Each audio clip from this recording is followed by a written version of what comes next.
Hello, everyone. Welcome to the Dancing into Brain Health podcast. I am your host, Magda Kaczmarska. Even though public health recommendations encourage a life course approach to brain health and dementia prevention, much of the public discourse, research, and interventions around these topics center middle and late adulthood.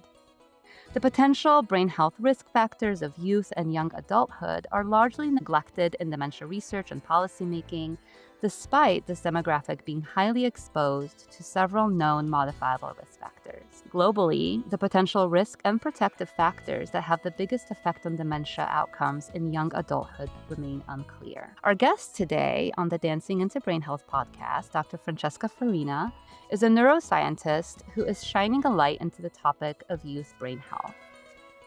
Her work on this topic is groundbreaking, following a trend of bold innovation into underrepresented areas of neuroscience research that is emblematic of her career to date.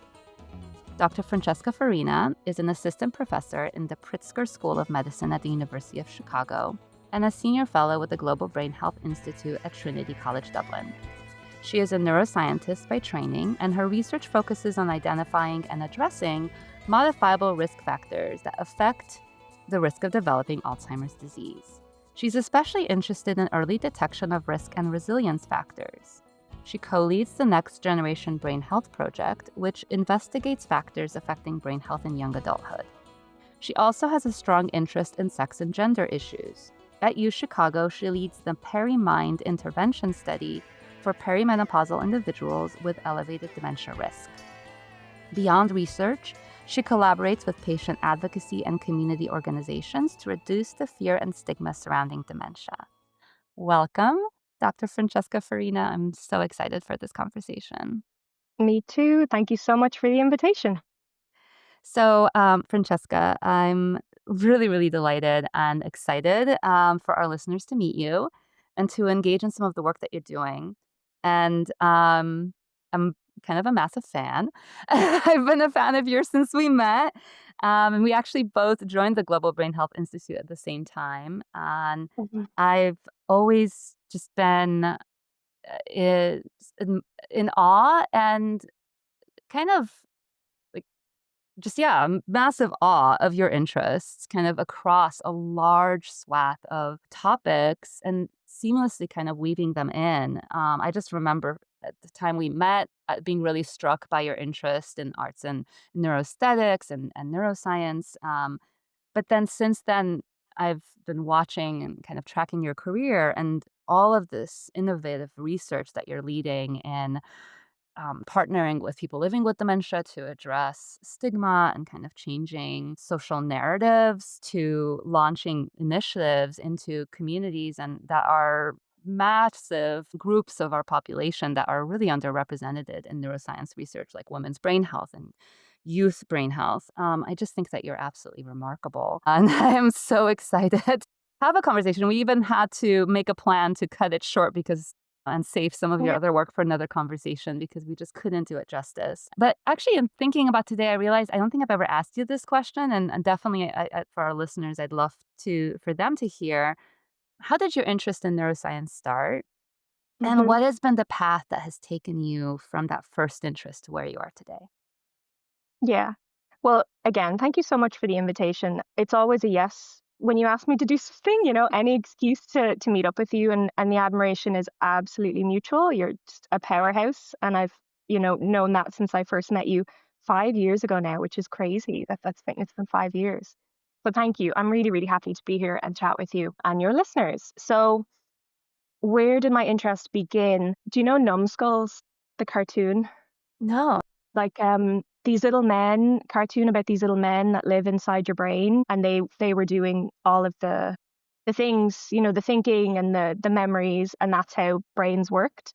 And I remember seeing that as a kid and being just really intrigued and thinking like, but do the numbskulls have numbskulls in their brains, and where does that end? And so in particular, I was really interested in memories. So how could it be possible that all of the things we remember from our happiest moments or our saddest moments and everything that comes with that, the richness and the emotion, how could it be possibly stored in a brain?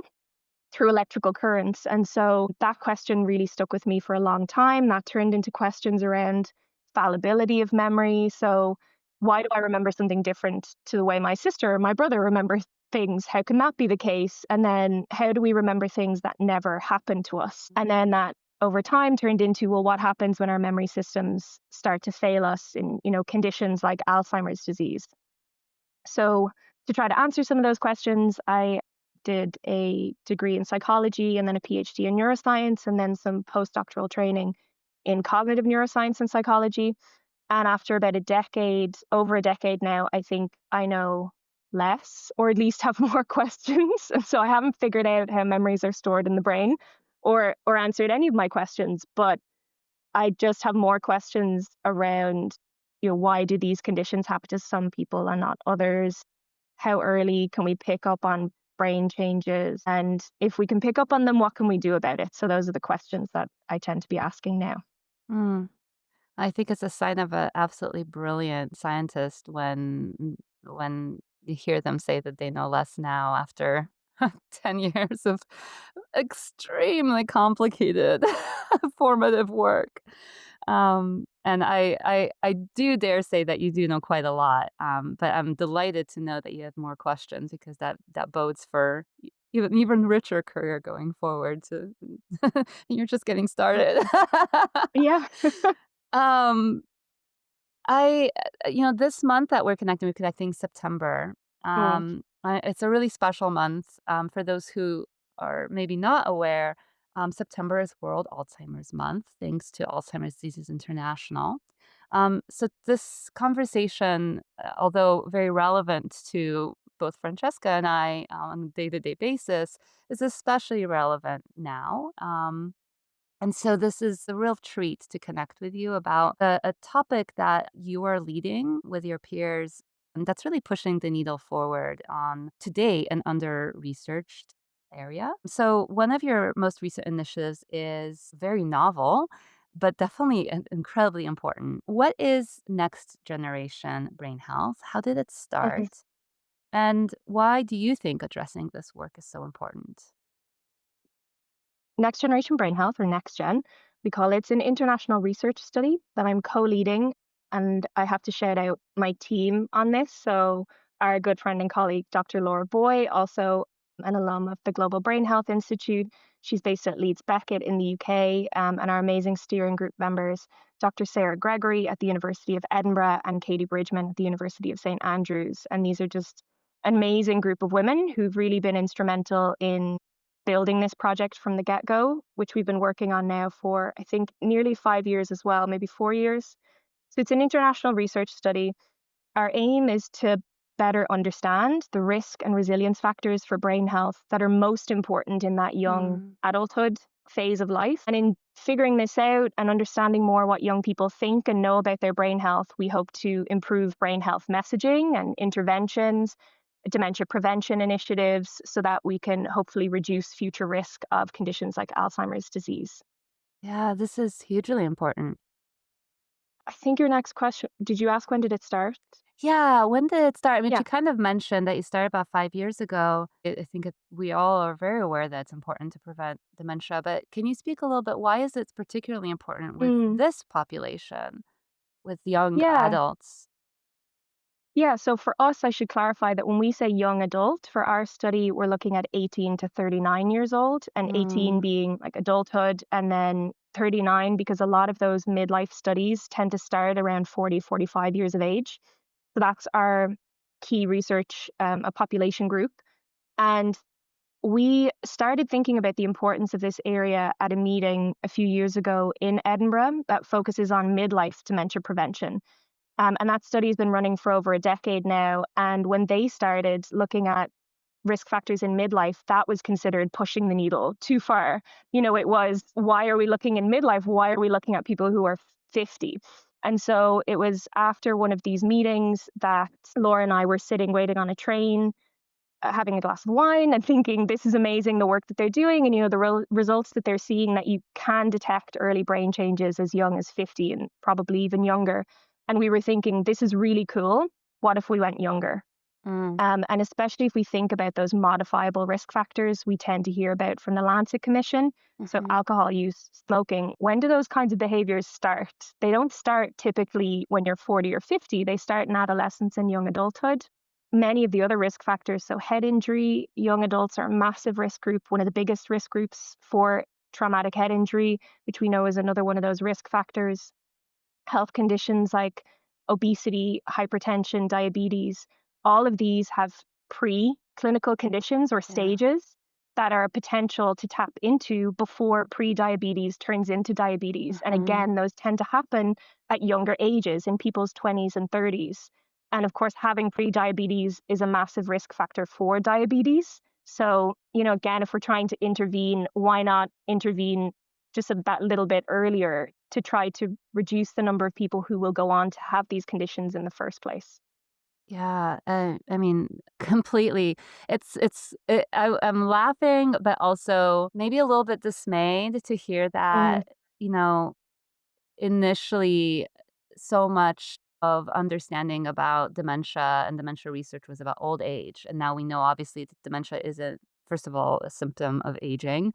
And it obviously not only does dementia or people experience dementia earlier than in their old age, but also brilliant researchers like yourself are showing that changes in the brain happen before we can even detect them, sometimes 10, 20 years before. mhm. So knowing that we have brains from before we're born, it's surprising to me that it's so shocking to Yeah. think about looking at risk factors and intervening in an earlier age. But I think prevention is something that is challenging. You've mentioned this a little bit. I know you recently published a pretty comprehensive perspective piece about this work and some of the angles that you're targeting in the next gen brain health project.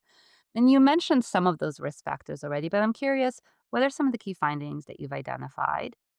Mhm, And some risk factors that you might address. And what do you think might be some ways that we could intervene? Like, what might this actually look like, mhm. both in research and initiatives? That's a lot. So maybe let's just start with those findings first. Yeah, so this perspective piece brought together over 30 dementia researchers, clinicians from around the world to try to get a global perspective on young brain health in young adulthood.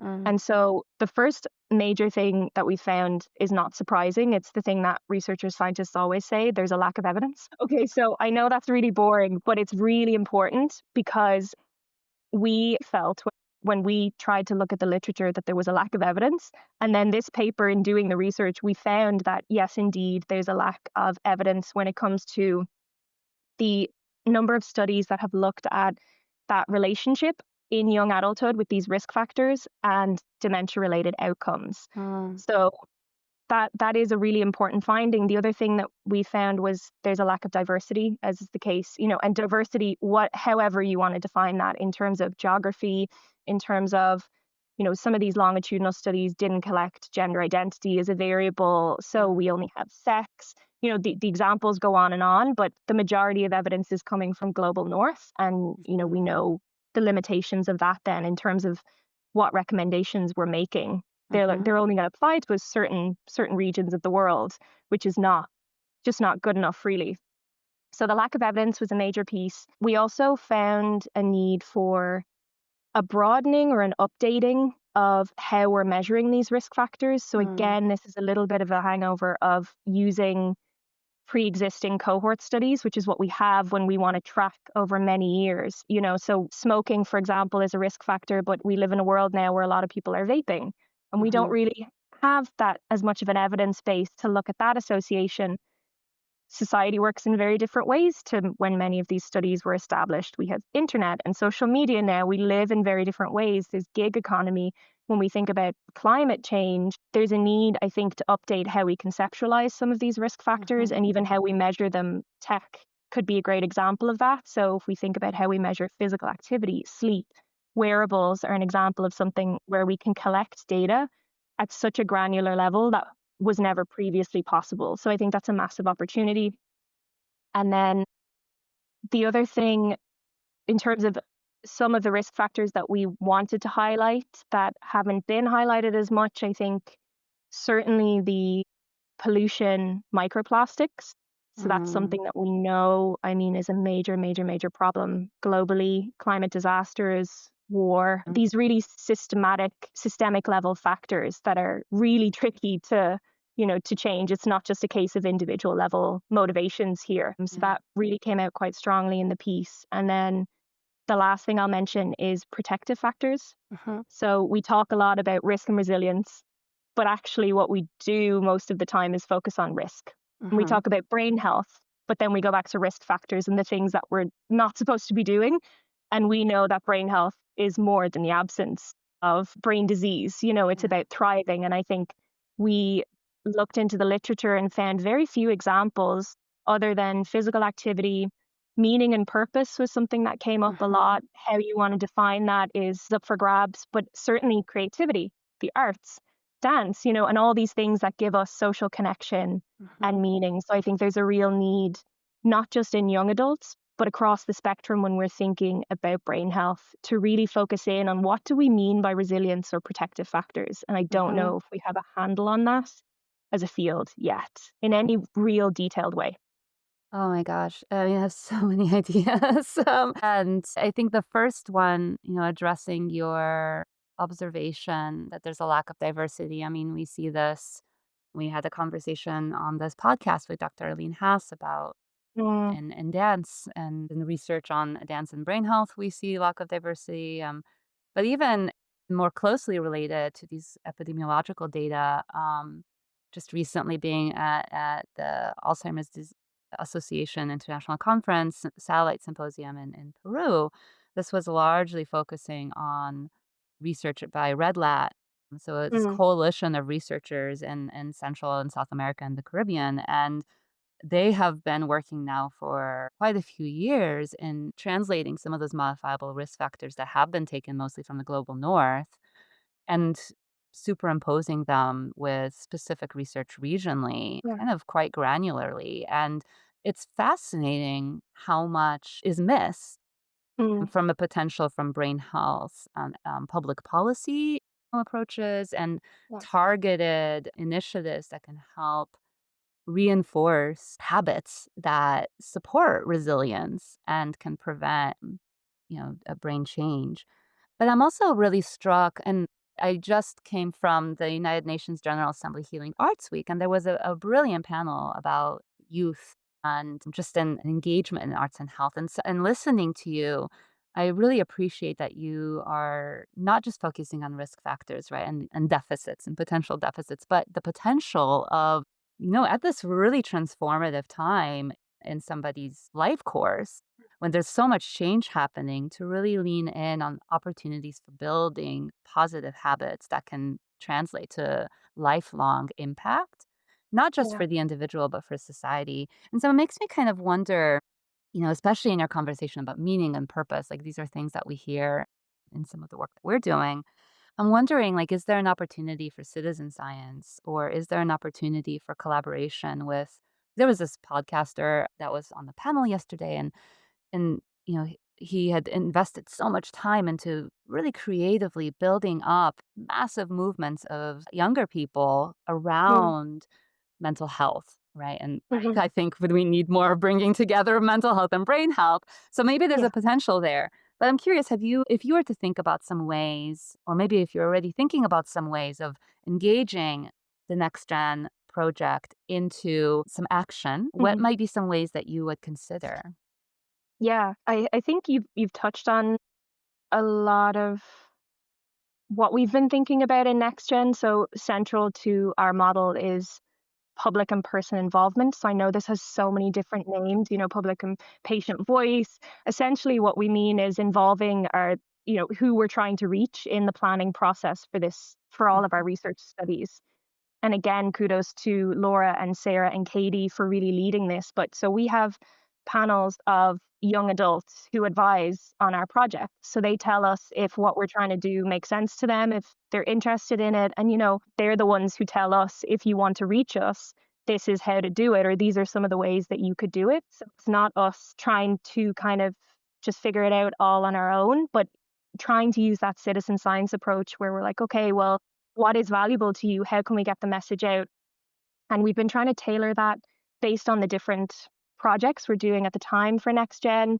So some of the ways this has manifested, last year, Laura ran a comedy roadshow in the UK to get the word out about brain health for youth. And so that was something that if you had asked me during my training, would I ever be involved in something like that? I would have said, no, I don't see that happening. But I think it's about being creative and being open and not trying to use a one size fits all, or not Mm, necessarily assuming that an approach that works for people in midlife will just automatically translate, or you can adapt that template. Sometimes you just have to start from the blank page and from conversations and build that up. And I think that's what we are trying to keep in mind. And some of that will work for some of those individual level risk factors. There's an awareness piece. So we've done focus groups around trying to understand, do young people connect mental health and brain health, and, mm, alcohol with brain health. And they talk about how they don't hear about brain health in schools, in university, but they hear about physical health. One of our participants said, but it's all brain health, which is true. So we try to think about, okay, well, what kinds of programs would work on the individual level? But so much of this comes back to broader public health change, right? So it's trying not to put undue burden on the individual to control things that are basically completely out of their control to do. yeah. And I think it's quite patronizing of us as a field to try to say, oh, yeah, just do all these 14 things and then you'll be fine, when people can control maybe three of them. So I Yeah. think that requires us to take a completely different approach again to how do I, as a researcher, scientist, engage with policymakers Yeah. in my region, locally or more broadly, and I know that's some of the work that you're doing. You just mentioned the UN meeting. These are the types of things that I think Yeah. are so important for us to be doing, or else we're just kind of doing science for science sake, which is great, but not really what I'm in this game for.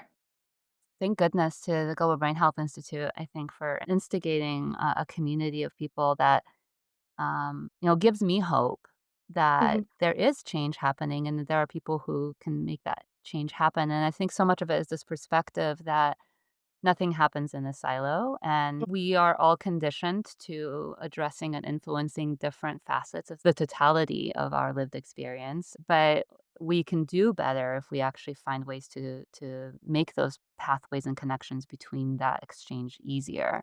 So Hmm. I think what you're doing is brilliant because indeed, and I think in certain regions globally, there's a very, very strong focus on youth, and younger childhood and kind of midlife, young adulthood development leading into midlife more so than older age even. So I think Hmm. there's a big potential for making that connection from a health economics perspective, from an investment in future brain economy. And I know that that's something that you have published and written on. But on the other side, I love to hearing that Laura and you participated in a comedy event in the UK, and it just makes me think they're interfacing with not just individual younger persons, but also with some organizations. And when you said comedy, one organization that popped into mind, organized by Seth Rogen, who's a comedian in the US, Hilarity for Charity. They Hmm. do incredible work, very, very passionate about this and really leading. And I wonder if maybe there's a way to do something like that here Yeah. in conjunction with some of the work that you're doing. Yeah, for sure. We actually met with them, I think it was last year. Laura's got that Canadian connection with Steph as well. Yeah, they're doing amazing work. Yeah. And I think they're a real inspirational model for what can be possible if you broaden out what you're thinking of what Yeah. this quote unquote science can look like, right? Yeah. And there's so much about, tying in and tapping into creativity, right? Creativity is universal. It's not relegated to the arts or just the sciences. We need multiple approaches, right? Yeah. Comedy is going to hit some people and, an educational event is going to hit others. So again, truly, truly delighted. Speaking about really amazing organizations, and you're based in Chicago, so another wonderful Hmm. organization that's based in Chicago is Lorenzo's House. Also, really leading and shining a light in this area. And actually, coincidentally, I think serendipitously, I'm really big about serendipity. Last week, there was just a presentation that was co-sponsored by the Global Brain Health Institute and Lorenzo's House that was speaking about younger onset dementia. That's a big focus and emphasis of Lorenzo's House, but also on the needs and resources of youth engagement and young adult engagement of people who are care partners to family members, parents that are living with young onset dementia, but also just youth and young adults in general, understanding that there's a massive potential to both mobilizing and also raising awareness. And I was just struck, speaking from a global perspective, I was struck by one of the presenters who's also happens to be a Global Brain Health Institute fellow, and Dr. Chiude Momo, who is coordinating the Africa Finger study. Mm, And she mentioned that her team has been working in sub-Saharan Africa, and they identified that in some of the countries that they surveyed, they actually had to change their inclusion criteria because some of the people that they were encountering that were living with dementia were so young, in some cases as young as 35. mm, And I'm Polish, and although I live in the United States, there's a few of my colleagues, Dr. Ula Skrobas, who's also a GBHI fellow, and Marlene Meyer, have been supporting a network of young people with young onset dementia there. And some of the care partners and people living with dementia that they're meeting and in their support networks are in their 30s and 40s as mm. well. So, do you perceive that the incidence of young onset dementia is increasing, or are we just becoming better at identifying it and referring people to resources? And does the Next Gen Brain Health Initiative integrate prevention, diagnosis, and support for people with young onset dementia? Oh, I love the shout out to Lorenzo's House, an amazing team. I mean, Diana and Patty are just incredible advocates, incredible people, and Chicago, yay, happy for that. So, do I think the incidence is increasing? I read a paper I think it came out this year. I can source it, but it was a systematic review trying to answer that question, looking at trends in incidence from the 90s up until the 2020s.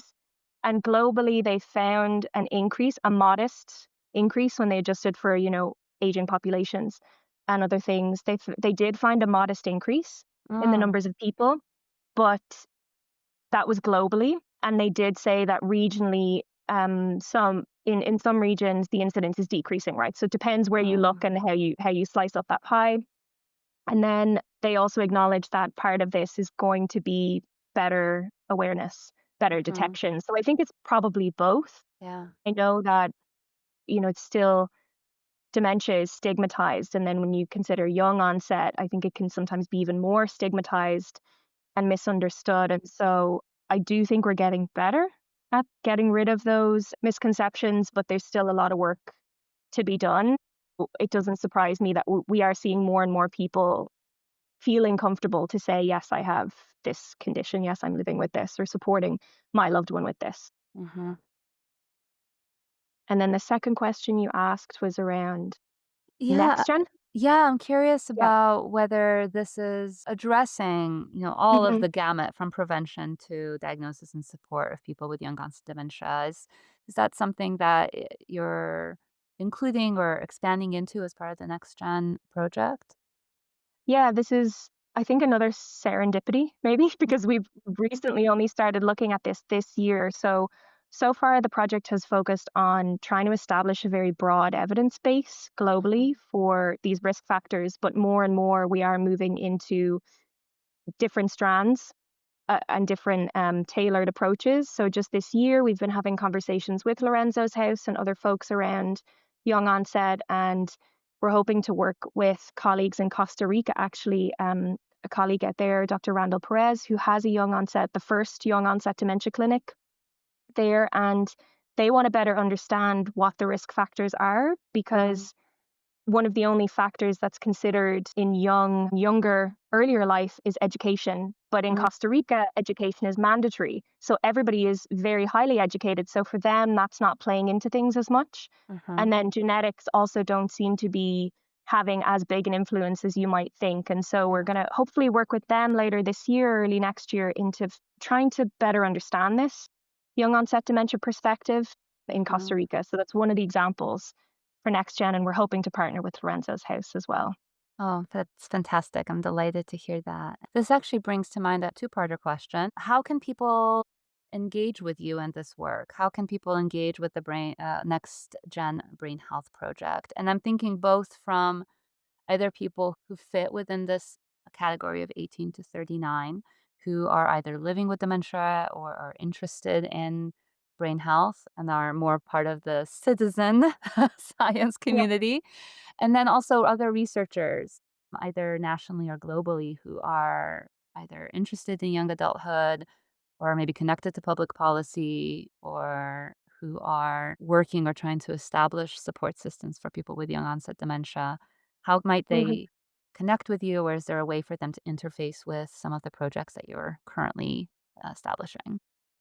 Yeah, probably the easiest way for anybody to get in touch with us would be our website, which I can provide you the link. I think you have actually already, but that has all the information about who we are, how to reach us, and ongoing projects and Mhm. completed projects. So you can get a sense of the kinds of things that we've done and studies that are still open and recruiting.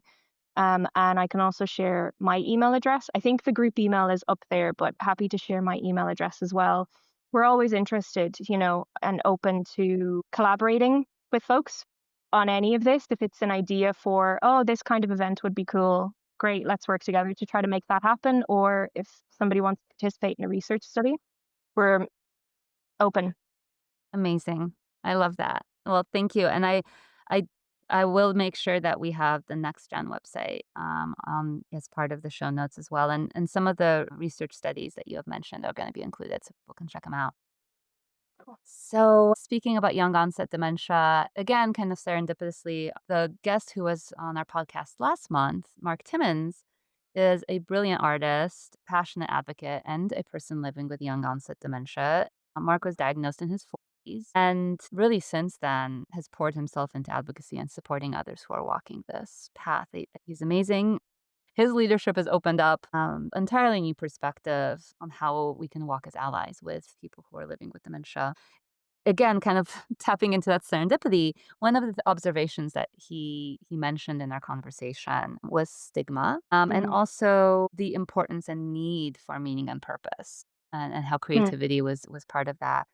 And how he mentioned that frequently when he meets peers who had just received a diagnosis, that initially they embrace a perspective and a narrative that is still sadly very dominant in our society, which is that dementia is deficit driven and there's this Mm. focus on that kind of one note narrative, and that it doesn't really serve them, but they do embrace it, and that shapes kind of some of how they see themselves and their potential following a diagnosis.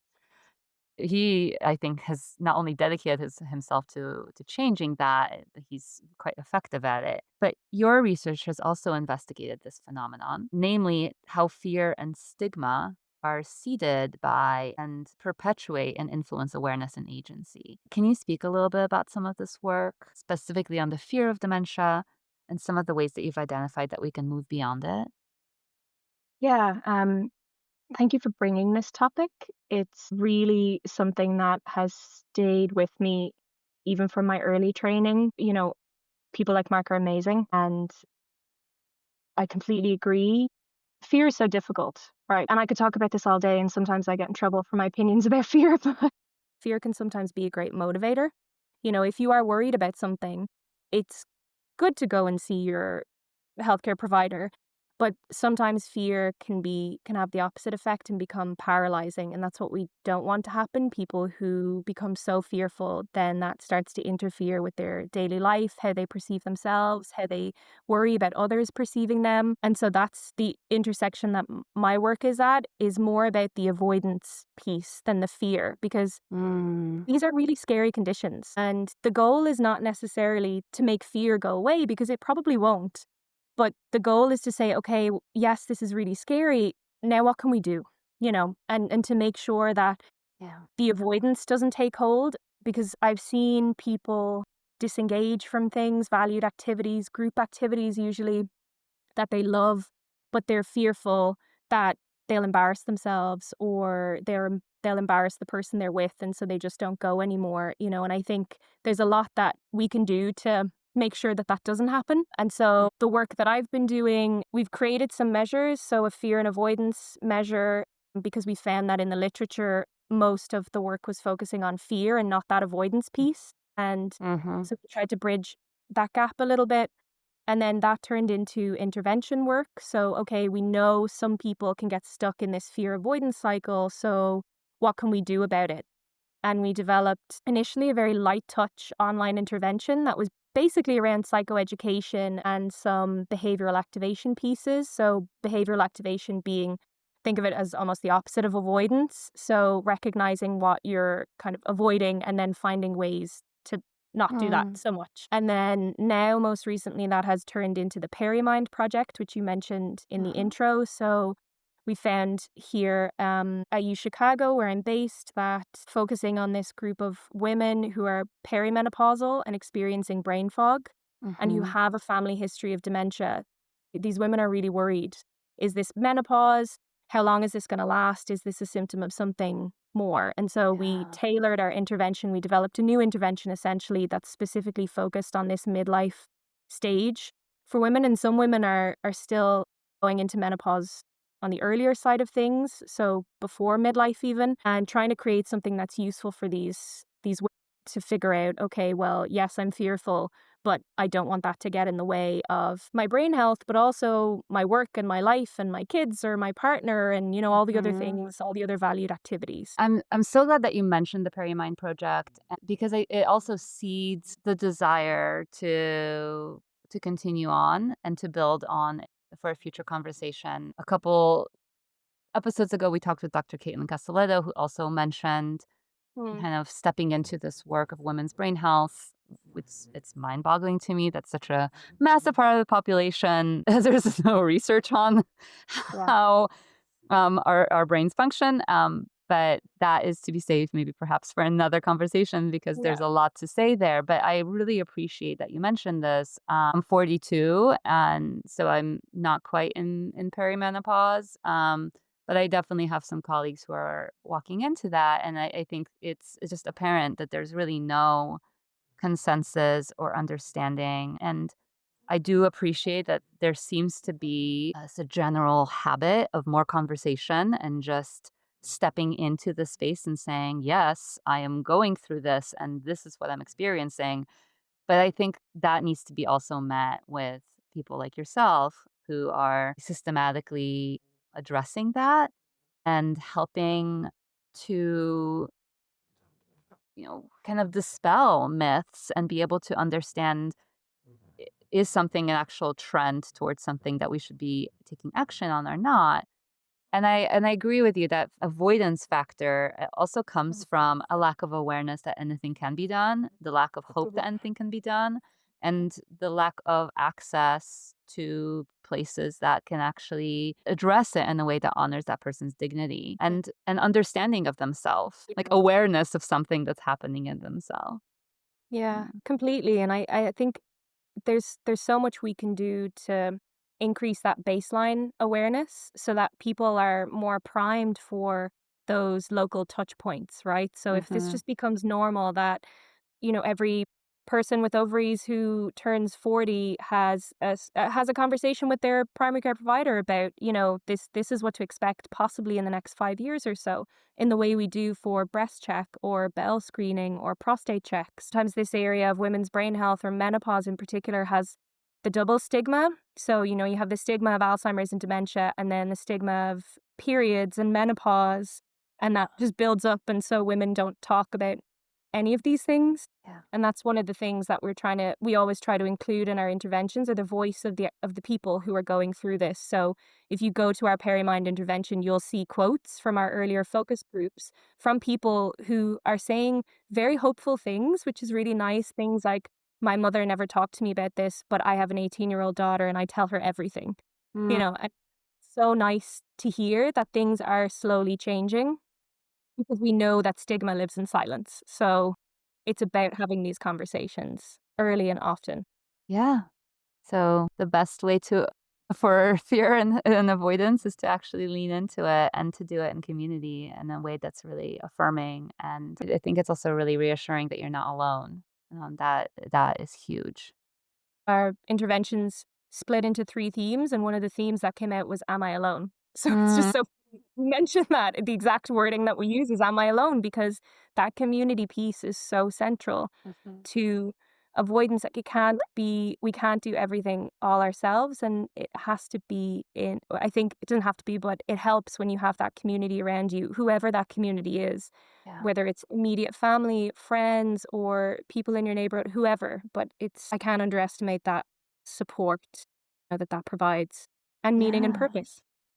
Yeah, and I keep on wondering, we started our conversation talking about modifiable risk factors, and one of the huge ones, I mean, two of them are social connection, right? And maybe not anxiety, but depression, but just mental health, I guess, out of this bubble of stress, and how it might manifest into anxiety and the cumulative effects of that and how they contribute to adverse brain health.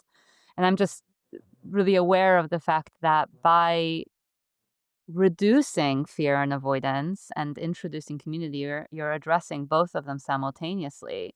So even if there is a potential risk factor that is emerging out of the experience of perimenopause and menopause, you might already be mitigating part of it just by doing the work that you're doing. So hooray for you. We'll check back in 6 months to see.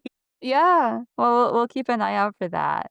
Um, I wanted to just in finishing up our conversation today to come back to one of the first things that I that drew me to you, and that is, I mean, you're brilliant, but just the fact that you were one of the first neuroscientists that I had connected with who was also really aware of and passionate about the arts. And Mm. at the time that we met, you had actually not just collaborated on various art installations, but you had at that point already co-authored and published a book on why science needs art. And so again, serendipitously, because we're kind of we're connecting right at the beginning of the UNGA Healing Arts Week, which is really centering this intersection of arts and health. I'm curious if we can talk just briefly about that book, which was so why science needs art. It's in the show notes. People can check it out. It was published in 2018. It's almost 8 years ago. It's crazy. What was your conclusion to that question then? Why did you believe that science needs art? And I'll follow up with, has your answer to this question changed? Yeah. How would you answer that question today? Okay. So your research runs deep. Kudos. Like, I can't believe it's been 8 years. So the original idea for the book was around this idea that arts and sciences are not so separate and haven't been, and so they've kind of came away from each other to people thinking that they're almost opposed when really they're not. And so we try to trace that a little bit from historical perspectives, and this came from an interest I always had in Renaissance times. I think it's my Italian background that, these days when doctors were buying their medicines in the same shops as artists were buying their pigments, and how did things become so separated? And so the answer, I think some of the conclusions, there were multiple conclusions of why science needs art. Some of the examples would be around visualizations, I suppose. So that was a big piece. So science communication, if we think about Florence Nightingale and her rose diagrams, or Santiago Mm, Ramani Cajal and those neuron drawings, all the way up to MRI. We forget now because we're so used to seeing MRI. But at the time that innovation was made, I mean, that was amazing to be able to see a human brain and see DTI tracking. I mean, this was incredible and really helped the scientists to make points about results that otherwise would have fallen flat, I think. So that's a big piece of it. Another piece is understanding the brain or ourselves. So that whole field of neuroaesthetics, mhm, trying to understand why or how do things like art therapy or dance therapy work? What is happening in the brain? And so how can we how does that work, and why does that work for some people and not others? And then another piece of the book was around kind of something we've already talked about, the positive aspect. So cases where somebody might have sustained brain damage and then discovered a new artistic talent, and discovered a new meaning and a new purpose, and mm, trying to be a bit more hopeful that just because you might have had brain damage doesn't mean it's all negative, it's all doom and gloom. There's yeah. a lot of new experiences to be had. And so those were some of the chapters of the book originally. I think your second question, would my conclusions change, is such a good question and really hard to answer. I think my experience from the Global Brain Health Institute and from knowing people like you, I think, or I'd like to hope, if I were to co-write the book again, it would be much more holistic and broader. I think we were, picking out a few things. I think it would certainly be more around the arts and health in the broadest sense of that, and more about these things in practice. So not just thinking about, in theory, how do these things work, or in a scientific journal, or putting people in an MRI scanner, but really what are the back to the local community pieces and the benefits of dance beyond just physical activity, which we know now there's such a massive evidence base for. And I would love to tap into something like that if I were to write the book again. I will never write a book again. It's too hard. Never say never, Francesca. You never Yeah, know. that's true. I think Never they say call you. They call you sometimes. They're like sirens. Well, they haven't been calling lately, so I'm okay with that. Well, I'm really delighted that you wrote this work.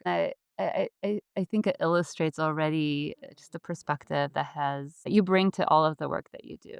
Dedication, focus, obvious talent, real brilliance, but also an openness and a willingness to look outside of the box. Creativity Mhm. that you need, I think, to not just come up with ideas, but then to think about how they interface with reality, which we also talked about in the beginning. So we are coming to the end, and just a final question, and this is something we asked all of our guests, and that's to share a personal experience of the impact of arts or dance in your life. Doesn't have to be dance, but is there an experience, either one that you have experienced yourself or one that you witnessed in someone else, that helped you feel that magical part of dance and arts and health and well-being? Mhm. I mean, there's so many examples because I, again, get to work with people from the Global Brain Health Institute, and so many of what you guys are doing is amazing, and you have personally gotten me dancing at conferences. So, I mean, there's those examples we could bring up, This is but true.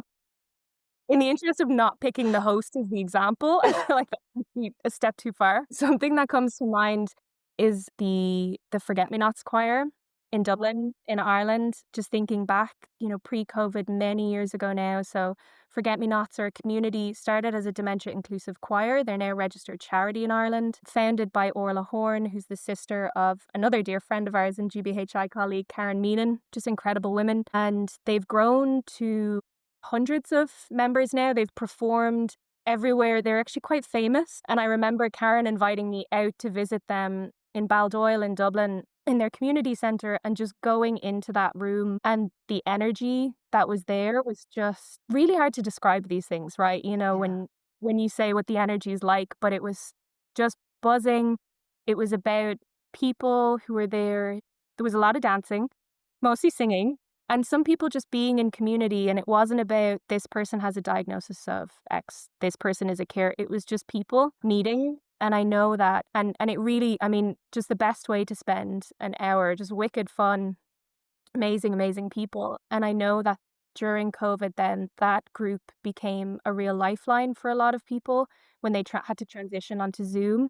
But they managed to maintain the connection, and it's just been growing and growing from there. And I think that example stands out to me because it's an example of something that really was very local and grassroots, Yeah. and is continuing to make waves. And it's not necessarily the type of thing that you'll read about online in a research article, but those folks are there Yeah. every week making a difference for their community and beyond, and raising awareness, doing more work than having more impact than a lot of other things, but maybe not getting as much recognition for it necessarily. Mm. I think that always reminds me when I'm working that a big part of what I need to be doing is being out in community, to be having Mm. those because it's good for my brain health and it's good for my work. That all translates into better work, better projects, better connections, all those things. Oh my goodness, thank you. I love the forget-me-nots as well. Yeah. And yeah, it's really difficult to translate. It's this intangible joy, that electricity. And sometimes it's not even, sometimes it's filled with like a really high energy, this vibration, but sometimes that vibration is low and there's a certain calmness and a stillness and almost like a meditative quality that can happen. But there is something about that connection. And I think some researchers are showing that we do actually synchronize. So that Hmm. sense that feels really visceral, it actually is visceral, that we really are connected in those moments. And I think we crave that. We need that as people. But something that you mentioned I wanted to highlight, it's something I think about all the time. It was one of my first experiences when I first entered into working kind of as a social practice artist, was hearing from people at that point living with Parkinson's about how when they're in a group of a dance class of how, and I was just talking to Dr. Dominic Campbell, and he was saying that many people only spend about 4% of their time in clinical spaces, even if they have a diagnosis, but 100% of their identity becomes Hmm. patient to everybody else who meets them, and how transformative and important it is for people to have spaces where they are just them, and to Yeah. hear that from actually shared by somebody who is living with a neurodegenerative condition, and to acknowledge that, yeah, here I'm just me. Yeah. I don't have to pretend, and the focus isn't on therapy. It's about me. I'm singing, or I can sing, or I can not sing. I can dance, or I can not dance, but I'm still feeling that electricity, Yeah. that others are buzzing. And it's really hard, I think, to capture that empirically, but it is so important for our well being. Mm-hmm. So thank you for bringing it. This has been a really rich conversation. Thank you for bringing in World Alzheimer's Month, kind of starting with young adulthood and really tapping into a very important field of research, talking about stigma of dementia and fear and avoidance, and r- really tangible ways that we can transform that, and then finishing off with buzzing. Are there any final thoughts that you'd like to share before we wrap up today? What I like to share related to the stigma piece. That's something that I go back to a lot, especially in recent times when we've had all these amazing developments in terms of disease modifying therapies. It's a really, really exciting time. And I'm genuinely very hopeful that we will get to a stage where we can prevent Alzheimer's disease and hopefully other conditions. But I think at the same time, we have to keep eyes on people who are living with a diagnosis today. And that's something that, yeah, I'm always trying to think of, because there's never enough work done and to reduce that stigma and that fear. So that would be the message, I guess, I would have for anybody who's thinking about this space, is there's just more work to be done, especially globally. We think sometimes that people understand what brain health means, but if you ask people, I'm sure you'd get different definitions of that depending on who you ask. And so constantly working on that piece, on awareness and stigma reduction, so that we can have an impact for people who are living with a diagnosis today, while also being very hopeful about the future. I think both can happen at the same time. 100%. They'll definitely be shaped by people like you. Thank you so much for joining me today and sharing your brilliance with our listeners. And we Thank you have to so much. schedule another conversation about the Women's Brain Health Project. Absolutely. And I want to ask you some questions. Oh, okay. Well, next time then. Thank you again, Francesca. Thanks. This episode of Dancing into Brain Health was edited and produced by me, Magda Kaczmarska, and Hilary Brown-Estreffi. The music for this show is the title cut from the album Critical Path by Joe Venegoni and Carl Weingarten. Show notes, links, and resources from today's episode can be found on the Dancing into Brain Health page on Apple Podcasts and Spotify.